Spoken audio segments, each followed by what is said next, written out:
नमस्कार, आप देख रहे हैं पंजाब केसरी टीवी। मैं हूं आपके साथ सौरभ। बांग्लादेश में संसदीय चुनाव के नतीजे आ चुके हैं। तारिक रहमान की अगुवाई वाली बांग्लादेश नेशनलिस्ट पार्टी ने जबरदस्त जीत दर्ज की।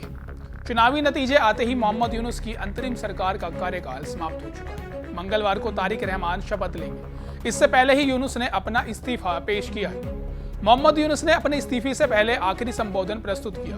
अपने कार्यकाल में यूनुस देश को ठीक ढंग से तो चला नहीं पाए, ना हिंसा पर लगाम लगा पाए और अब जाते जाते भारत विरोधी सुर अलापते जरूर नजर आए। दरअसल मोहम्मद यूनुस अपने विदाई भाषण में भारत के खिलाफ बोलते नजर आए। आखिरी संबोधन में यूनुस ने एक बार फिर भारत के पूर्वोत्तर राज्यों का जिक्र किया, जिन्हें सेवन सिस्टर्स कहा जाता है। उनके इस विवादित बयान ने क्षेत्रीय राजनीति और भारत बांग्लादेश संबंधों को लेकर नई चर्चा छेड़ दी। तारिक रहमान को सत्ता सौंपने से पहले यूनुस ने अपने भाषण में नेपाल, भूटान के साथ भारत के पूर्वी राज्यों सेवन सिस्टर्स का जिक्र किया।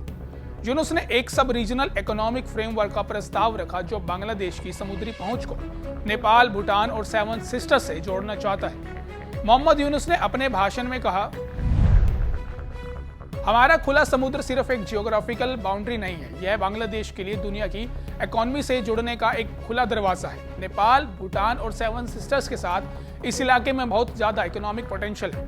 हमने अपने बंदरगाहों की दक्षता को इंटरनेशनल लेवल तक ले जाने के लिए सबसे बढ़िया बंदरगाह प्रबंधन कंपनियों के साथ समझौता करने में तरक्की हासिल की है। अगर इनकी दक्षता हम बढ़ाएंगे तो सफल नहीं होते हैं तो आर्थिक तौर पर पिछड़ सकते हैं।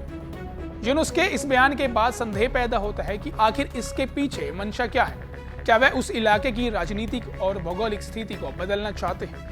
यह पहली बार नहीं जब यूनुस ने इस तरह की बातें कही हैं। उन्होंने पहले भी भारत के पूर्वोत्तर राज्यों को लेकर आपत्तिजनक टिप्पणी की थी।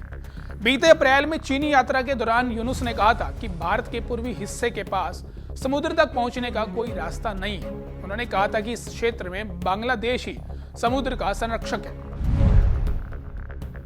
भारत के पूर्वोत्तर राज्यों अरुणाचल प्रदेश, असम, मणिपुर, मेघालय, मिजोरम, नागालैंड और त्रिपुरा भौगोलिक रूप से मुख्य भारत से चिकन नेक या सिलीगुड़ी कॉरिडोर के माध्यम से जुड़े हुए हैं। यह राज्य समुद्र से दूर हैं, जिसके कारण उनकी अर्थव्यवस्था और व्यापार में परेशानियां आती हैं। यूनुस ने इन्हें आर्थिक रूप से पिछड़ा बताते हुए बांग्लादेश को उनके लिए समुद्री पहुंच का गार्जियन बताते रहे, क्योंकि बांग्लादेश की खाड़ी के माध्यम से इन राज्यों को दुनिया के व्यापार से जोड़ा जा सकता है।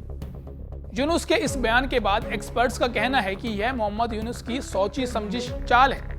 यह उनकी स्ट्रेटेजी हो सकती है कि इससे पूरी दुनिया का ध्यान इन राज्यों के प्रति बदले। जानकारों का कहना है कि नॉर्थ ईस्ट राज्यों को एक अलग क्षेत्र के तौर पर दिखाना चीन, पश्चिमी देशों और इंटरनेशनल एजेंसियों के लिए एक सिग्नल के तौर पर समझा जा रहा है कि यह इलाका इकोनॉमिकली नेगोशिएबल इलाका है। मोहम्मद यूनुस के हालिया बयानों ने उनकी नीयत पर गंभीर सवाल खड़े कर दिए।